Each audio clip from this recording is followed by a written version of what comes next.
Hi, welcome to 2.4 in physical science on linear collisions. In a collision, two objects are speeding toward each other or collide in some fashion. According to Newton's third law of motion, the forces exerted by each object on each other have to be equal in size and opposite in direction. Therefore, the times of their impact are also equal. And if the forces are equal and the times are equal, their impulses are equal. And if their impulses are equal and opposite, their momentums are equal and opposite. So in a collision, the momentum before the collision and after the collision has to be the same. That leads to the law of conservation of momentum.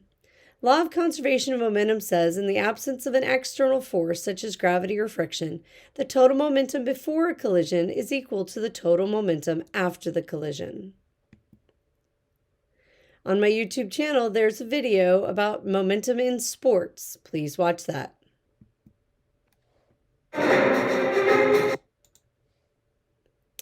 There are three types of collisions.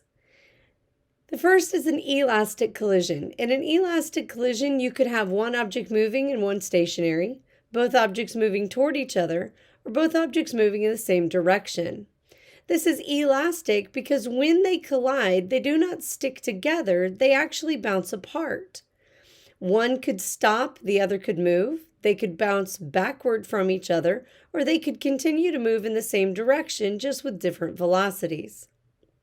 In either case, the total momentum before is equal to the total momentum after. Let's look at an elastic example.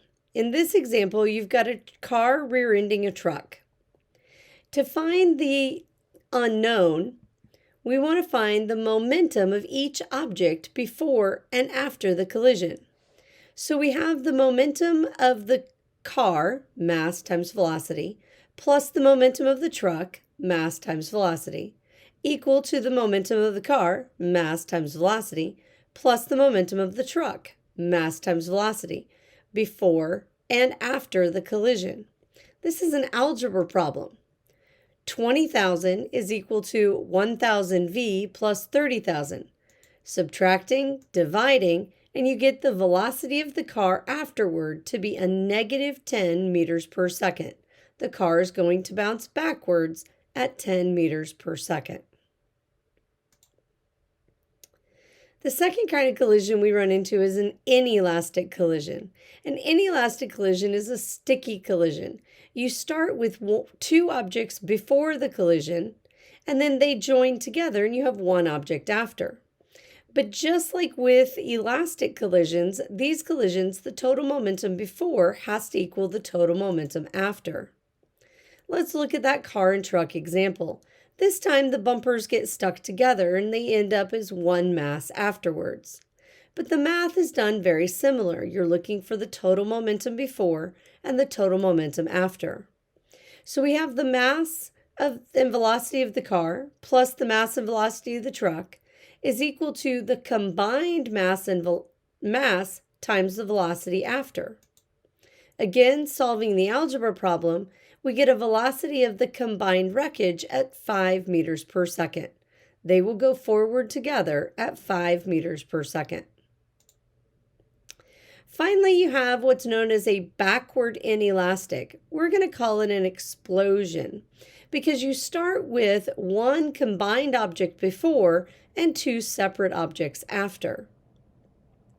Here, again, just like with the other two situations, the total momentum before has to equal the total momentum after. So let's look at firing a gun. In the before, you have a bullet inside the gun, and then afterwards you have a bullet outside the gun. But the total momentum has to be the same before and after. So you have the combined mass of the bullet in the gun and its velocity, which is not moving.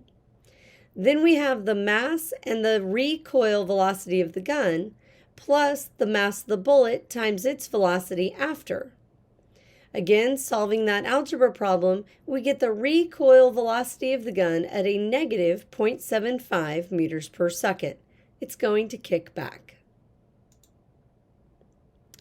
In this example, we may not know what kind of collision it is, but we can still solve it. Notice that you have two objects before and one after. That means this is an inelastic collision.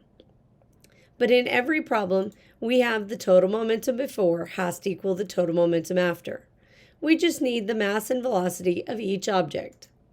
So, mass and velocity of Grandma plus mass and velocity of Ambrose is the combined mass times their velocity after. Again, solving the algebra problem, we have a combined velocity of 4 meters per second.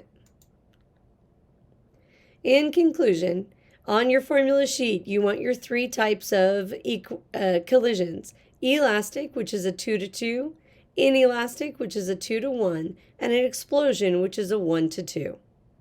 Thanks for watching. Today you're going to be using a simulation to help you solve problems.